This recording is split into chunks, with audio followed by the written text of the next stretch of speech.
Hello and welcome back. This is actually a major milestone in this course and in your education in computer science in general. What we have done so far is quite amazing.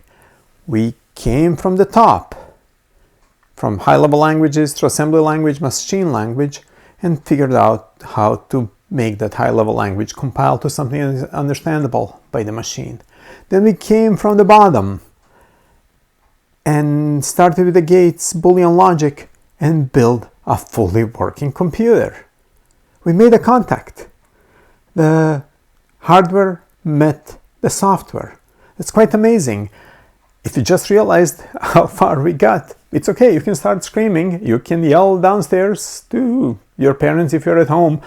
Hey, Mom, we made contact. If they don't understand what they're saying, doesn't matter. It's okay. You can explain to them that you finally realized what you've been doing. If you are away from the home, call them, tell them, hey, I've made the contact. Tell that to your younger siblings or older siblings. This is a part, actually, this is time to celebrate. I'm going to have in a live session a little bit of a celebration.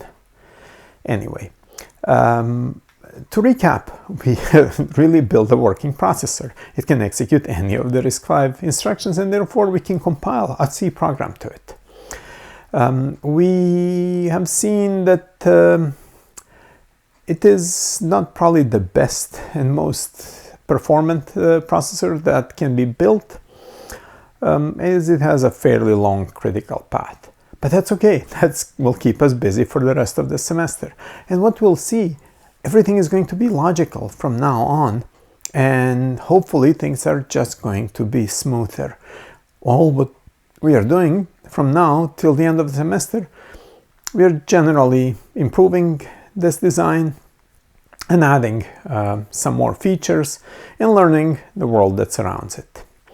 So we have built our data path, we understand our phases of execution, and we have designed a controller.